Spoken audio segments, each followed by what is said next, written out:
মা জানো তোমাকে আমার অনেক মনে পড়ে। কতদিন হলো তোমার মায়াভরা মুখটা দেখি না। মা মিথ্যে এই দুনিয়ায় এক সত্যিকারের বন্ধু। জীবনে সব পাবে কিন্তু মায়ের মতো অন্য কাউকে পাবে না। লাইফে একটা বড় বোন থাকা খুবই জরুরি। দিন শেষে যার সাথে মন খুলে কথা বলা যায়, যার সাথে দিন শেষে মন খুলে হাসা যায়। সো হ্যালো এভরিওয়ান, আসসালামু আলাইকুম। কেমন আছেন সবাই? আশা করছি নিশ্চয়ই ভালো আছেন। তো আলহামদুলিল্লাহ আমরাও ভালো আছি। আমি শারমিন আক্তার ওয়েলকাম জানাচ্ছি আমার নতুন আরও একটি ভিডিও দেখার জন্য। শুরুতেই অনেক ইমোশনাল কথা বলে ফেললাম, তো কেউ কোনো কিছু মনে নেবেন না, কারণ আজকে আমার আম্মা আসতেছে আমাদের বাসায়। তো সেই খুশিতেই অনেক কথা বলে ফেললাম আর কি। আজকে অনেক দিন যাবতই আমার আম্মার সাথে দেখা হয় না। যেহেতু আমিও যেতে পারি না, আমার আম্মাও আসতে পারে না। তবে বয়স হয়ে গিয়েছে তো হুটহাট করে যখন বললেই তখন আসতে পারে না আর কি।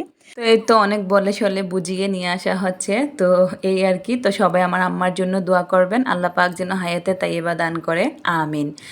মা এবং বোনদেরকে নিয়ে আরও বললেও যেন বলার শেষ হবে না, এবং কি বলাটা অপূর্ণ থেকেই যাবে, কারণ ওদের ভালোবাসা না প্রকাশ করা যায় না। ওদের ভালোবাসাটা হয়তো এমনই হয়। তো এই তো আপনাদের সাথে কথা বলতে বলতে আমার রান্নাও কিন্তু প্রায় শেষের দিকে। আজকে আমি এখানে রুই মাছ ভুনা করেছি পেঁয়াজ দিয়ে, আর সাথে ছোটো মাছও রান্না করেছি জলপাই দিয়ে, আর একটু ডাল রান্না করব, মানে মাসকলাইয়ের রেডিমেড যে ডালটা, ওই ডালটা আমি রান্না করব ডিম দিয়ে। তো আমার আম্মা তেমন বেশি কিছুই খেতে পারে না, তো যা যা পছন্দ করে আমি তাই রান্না করতেছি। তো দেখা যাক কি বলে আর কি। তো এখানে ডাল রান্না করার জন্য আমি পেঁয়াজটা দিয়ে দিলাম।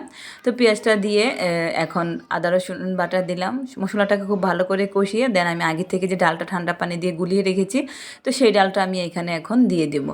তো ডালটা দেওয়ার পর যখন ভালো করে গরম হয়ে আসবে তখন কিন্তু আমি একটা ডিমও দিয়ে দিব একসাথে। তো এই ডালটা রান্না করা কিন্তু একদমই সহজ, খুব সহজভাবেই রান্না করা যায়। রেডিমেড যে মাসকলাই ডালের প্যাকেটটা এটা, তো আপনারাও চাইলে কিন্তু এভাবে নিয়ে রান্না করে খেতে পারেন। এটা ডিম দিয়েও রান্না করা যায়, আবার মাছের মাথা দিয়েও রান্না করা যায়। রান্নাবান্না শেষ করে আমি অপেক্ষা করতেছিলাম কখন আমার আম্মা আসবে। তো এই তো আলহামদুলিল্লাহ আমার আম্মা কিন্তু সুস্থ সুন্দরভাবেই চলে আসছে।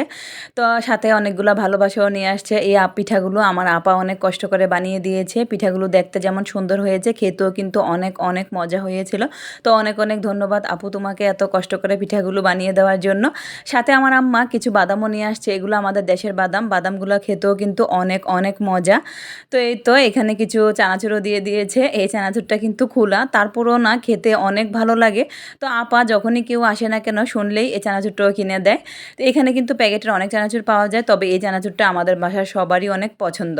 তো আমি বারে বারেই বলতেছিলাম যে আম্মা এত কষ্ট করে তুমি এত কিছু কেন কিনে নিয়ে আসছো। তো আম্মা বলল যে আমি যদি পারতাম তাহলে আরও অনেক কিছুই নিয়ে আসতাম, আমি তো পারিনি, শরীরটাও ভালো না। তো দেখলেনই তো মা বোনদের ভালোবাসা এমনই হয়। তো আজকের ভিডিওটি কেমন লাগলো অবশ্যই কিন্তু জানাবেন।